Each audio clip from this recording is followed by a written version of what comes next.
As y'all can see, I'm rocking the neutral American colors today. For those who can't see, the hat, it's American, check. Shirt, American, check.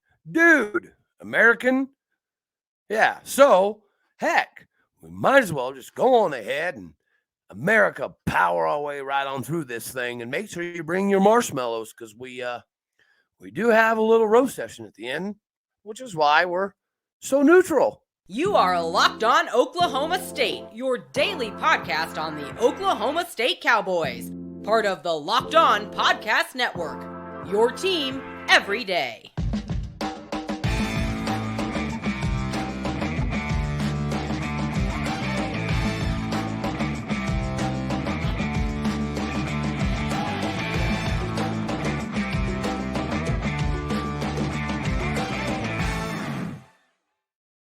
Howdy, y'all, and hello, all. Welcome back to Locked On Oklahoma State, your daily stop for all things cowboy and cowgirl related. My name is Cody Stovall. I want to thank you kindly for stopping by to make this your first listen here on Locked On Oklahoma State.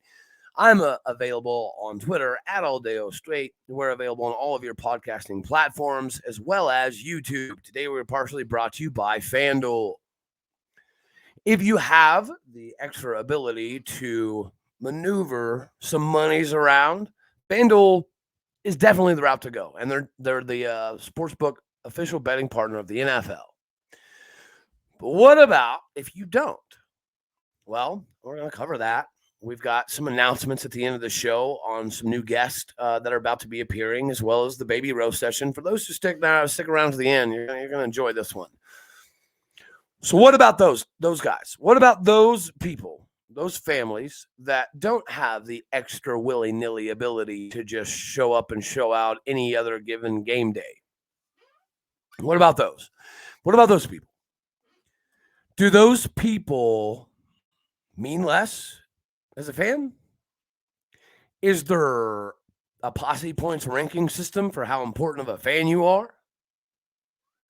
I mean, if so, I think that would be great to have, public dissemination.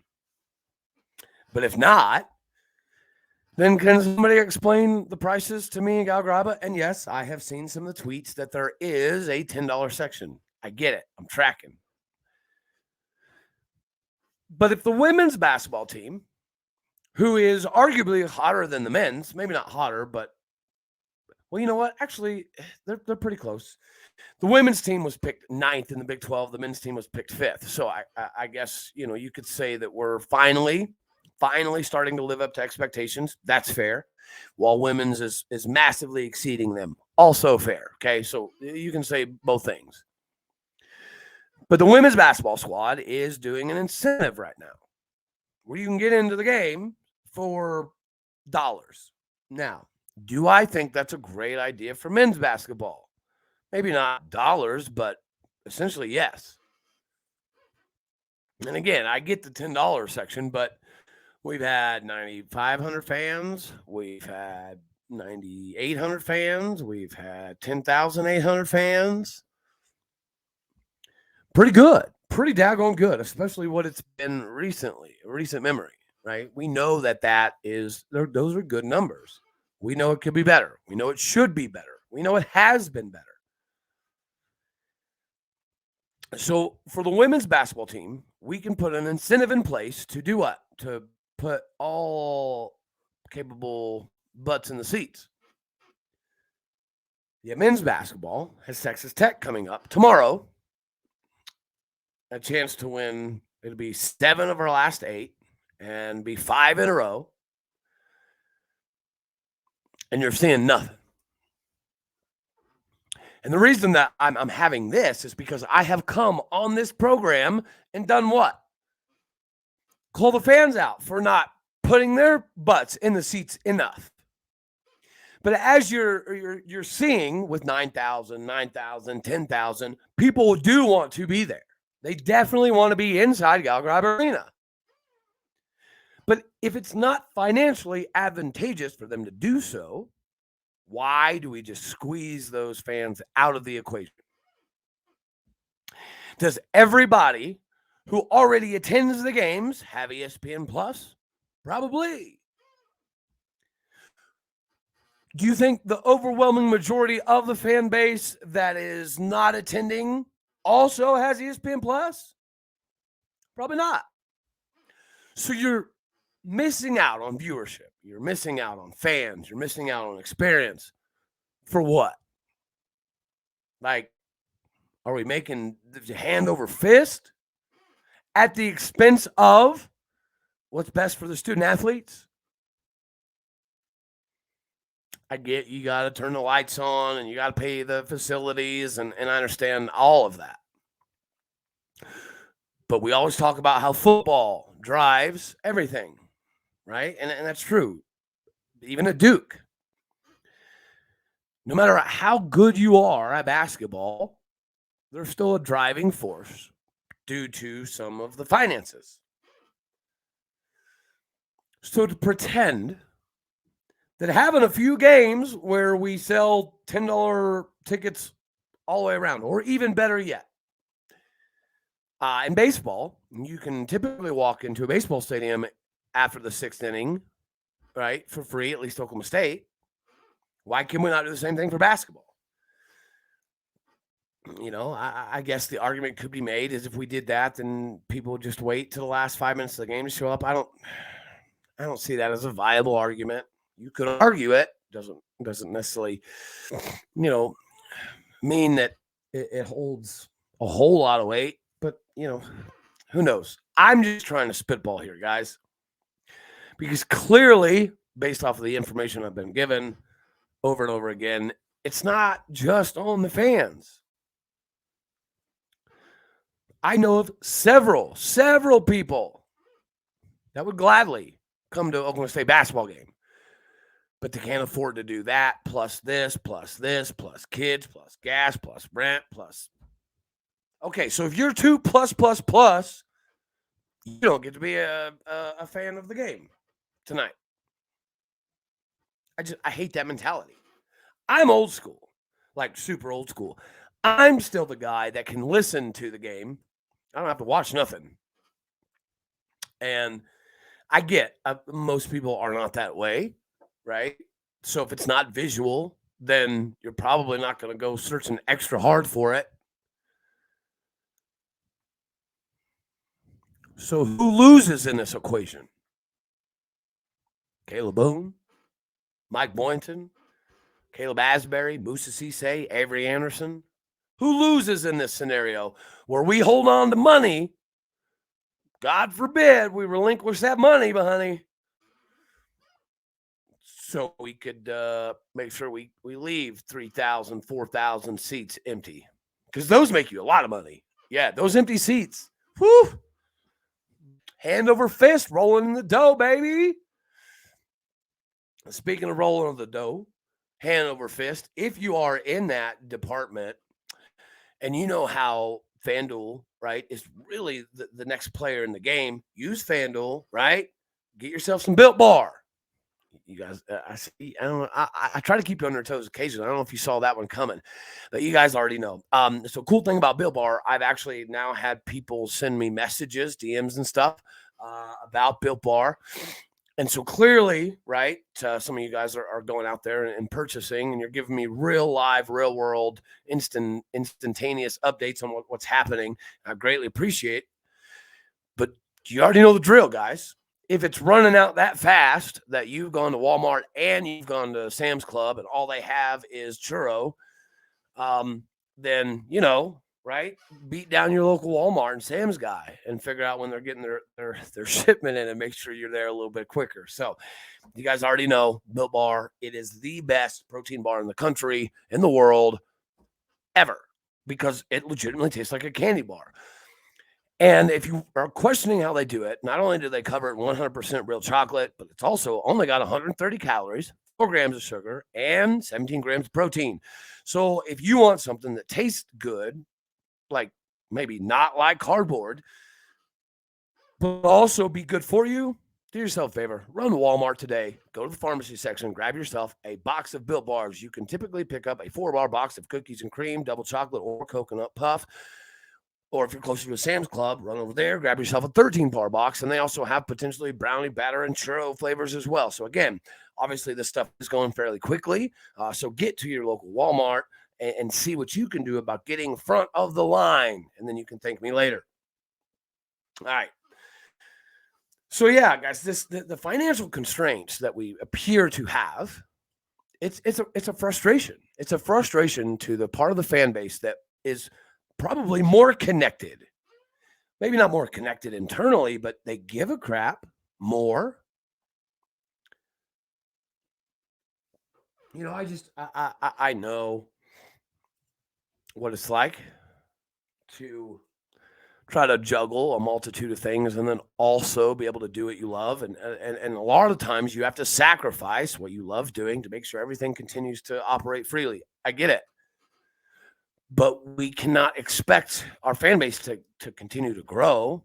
We can't expect our, facilities and everything to continue to grow if we're not participating. And that, again, guys, we're having this conversation from both sides of the aisle now, not just the fan side of it. Now it's got to come down to the administration side, because if they're able to do it for women's basketball, that means they're able to do it for men's basketball. And I understand you want to capitalize on the coin. So what happens tomorrow at Texas Tech? Is that finally the time where we decide, you know what, we're not going to let 3,000 or 4,000 empty seats continue to be a thing? Not when it doesn't have to be. That's the thing, guys. For a long time, remember they'd have to put pull the curtain around Gallagher-Iba to pretty much cut it in half, at least visually. We're not in those times anymore. You're not hurting to get people in the arena. Now you're hurting to get people there that are financially responsible at the same time. Life happens. Life sucks. Life hurts. Life hits. And so when you get hit by life upside the head, the last thing you need to be reminded is you ain't got no money, honey. So, yeah, we're willing to give a fan experience to the ones who are already doing fine, but we're not willing to give that experience to the ones who, I don't know, actually could maybe use a little extra help. I don't know, maybe would love to go to a crazy environment for a couple hours. And again, I understand the financial side of it. I get it. But if you look at the math behind it, football is as football does. And basketball, it can be a moneymaker, but you have to get it there. In order to get there, you have to have fans in the seats. I mean, call me crazy. But if you have a 13,000 plus seat capacity and you have it full to the brim, and that's an amazing game, and everybody has a phenomenal experience, do you not think it's then easier to sell that same ticket for a higher price? Be like, hey, you came, you saw it, you know how cool it is, you know how great it can be. Now pay the real money. Okay, fine. Do something like that. Or I heard a recommendation earlier, which I really, really like. Go back to the way they used to do it. If you bought season passes for football, you got a discounted rate for the basketball tickets. Okay, so it's a different driving force. Do the same thing in reverse. I know there's ways to rectify the situation to get fans more involved. The fans that are going to help you grow your university, the fans that are going to help you grow your popularity, those are the ones that we exclude, in my opinion. Now, stuff happens, right? Could be in left field on this. I don't know. But to me, if the women's basketball team can do it, and we're on this really, really good run right now, and we talk about failure to capitalize oftentimes from the football side of things, right? From Mike Gundy's side of things. We do talk about that. And it is true. He has failed to capitalize over and over again. Yet here we are as an admin. I don't know if it's admin per se, but I mean, you get the gist of it. Whoever's responsible for letting the butts in the seats and paying X amount of dollars, whoever that person is. And I understand you can't do it every game, but you can do it sometimes. You can help your team. You can help your coach. You can help your recruiting. You can help your state. You can help sell it by helping sell yourself. Oh, just a thought. So as we do talk about this whole basketball narrative of the fans, we do have to cover the Avery news. If you've already heard, Avery Anderson, our starting point guard, is not only out with a wrist injury. We knew that. He was day to day. He's no longer day to day. He's out for the season. The wrist will require surgery. Now, is that an issue? Yeah, you could say that. Where is it an issue? Well, defensively, really. You know, offensively, he has been helping. He is a very good, you know, driver to the basket, which can typically give you some, times where you can kick it out too. But athletically, on defense, is where he's been the biggest asset this season. Avery Anderson and Caleb Asbury are our best two on-ball defenders. And now we don't have Avery. So that means John Michael Wright is going to have to run more point. But defensively, what does that do? Does it cause us to be a much more of a matchup zone type of team, or just be in zone defensive, the stances more often? That hyper aggressive man to man. Yeah, I don't know we're going to be able to run it, right? Because the foul trouble's already been our Achilles heel to some degree. It has. So now you're asking a team that already struggles a little bit with some depth issues. You're going to now ask them to play as aggressively as they have all year, but also be more cognizant of the situation and not foul. When some of that, yeah, the stupid fouls happen, but some of that's, outside of their control. So control what you can control. We can control the fans as far as their attendance numbers. We can control that. So let's try, because even more so than ever before, this team needs everybody's support. And speaking of support, you guys do know that I have to tell you guys, everyone out here, about FanDuel. We already mentioned them a few times.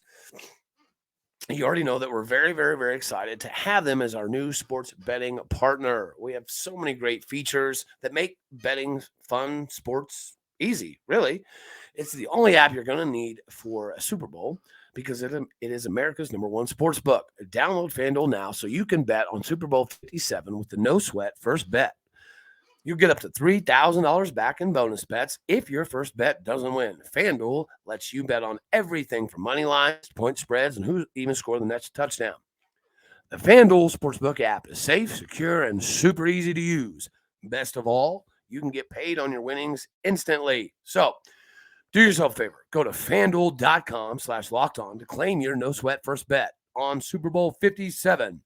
That is FanDuel.com/lockedon. Make every moment matter more with FanDuel, the official sportsbook partner of the NFL. All right. So we'll finish up on the Avery stuff, because here's why I think we're still okay. You've just recently seen the emergence of Caleb Asbury, right? We just recently seen the emergence of Woody Newton. These are both guys that we know missed multiple weeks. So when it comes to not only a preparation, right, but the physical understanding of where you're supposed to be, right, all of that stuff does, in fact, take time. Timing is of the essence. So your backdoor cuts and your pick and rolls, a lot of that, you're finding your guy based off of timing. So if you've got good chemistry and you've got good timing, it opens you up to be able to do a multitude of things. And now, again, we are defensively limited a little bit, but offensively, I think we're okay, because we haven't seen exactly the full potential of Woody Newton nor Caleb Asbury.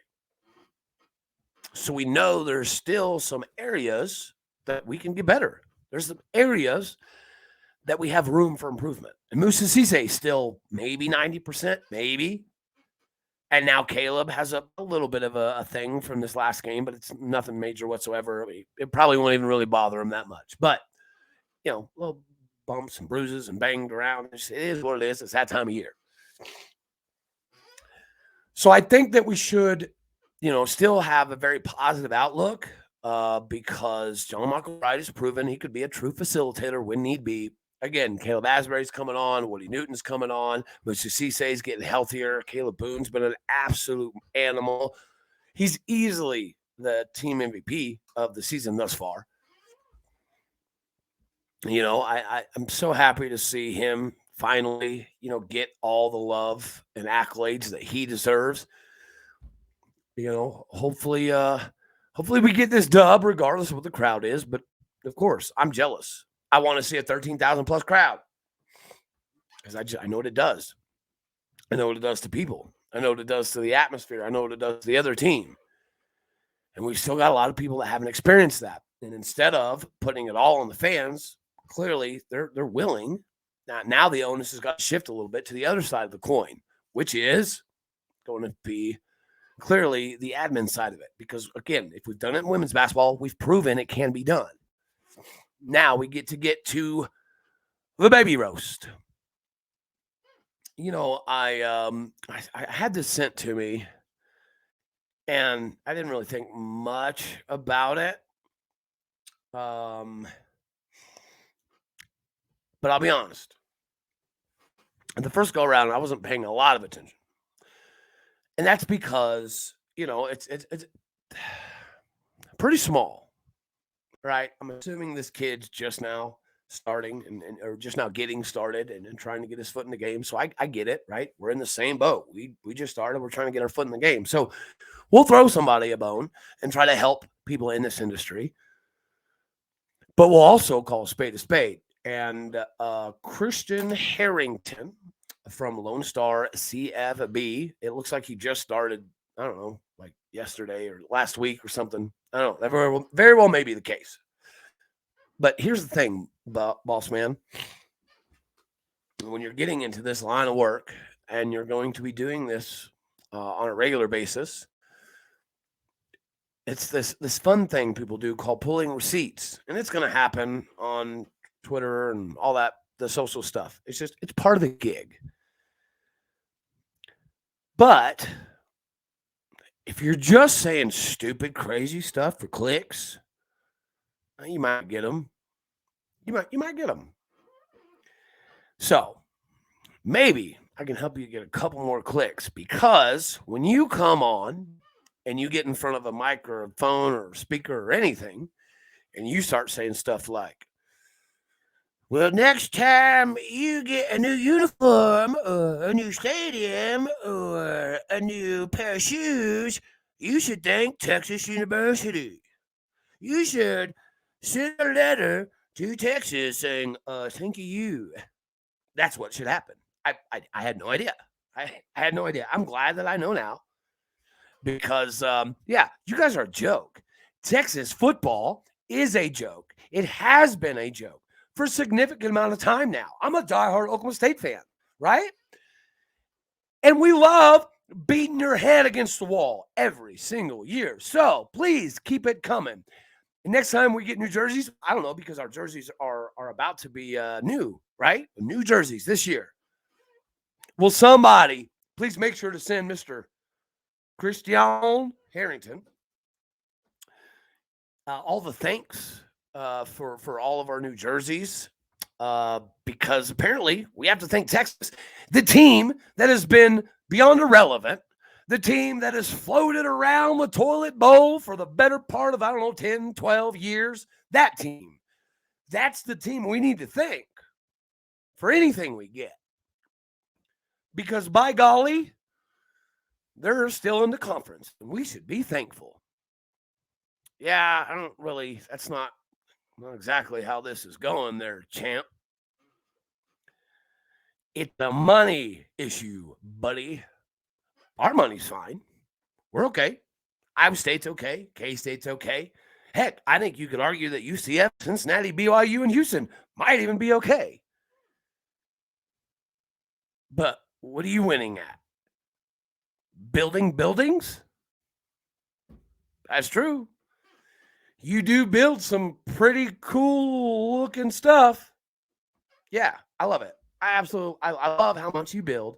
So next time we have a Bob the Builder Award, I guess we should give that to Texas. The old Bob the Builder Award, we got to send it down to Austin for all the building they do. They're building their way to success. Don't worry, just a decade or so at a time. They'll get there. You will get there, bud. You will get there, right? Someday you will arrive back on the scene, and then you can say, we're back. And hopefully it's because of all these buildings you build. I hope so. I hope it works out for you. We're going to keep counting the W's we have against you because, I don't know, those are kind of cool. We're going to count, I don't know, maybe being productive and playing in bowl games all the time. That's kind of cool. But true, even all you fans will tell you, you do win the Bob the Builder Award. So there's that. That's cool. Thank you. Thank you, Texas, for all your building you do. You're building quality losses. That's awesome. That's awesome. I dig it. So, anyways, as you guys can hear, the voice is kind of a little wild today. So that's why today's show's been pretty simple, pretty calm. But sometimes you need these. I guess this is my voice is trying to take vacation for me, so maybe I should listen. All righty, y'all. As always, I love you all. God bless. Go Pokes. And I will see you on the next one. Thank you very much for making this your first listen here on Locked On Oklahoma State. All righty, y'all. Latest.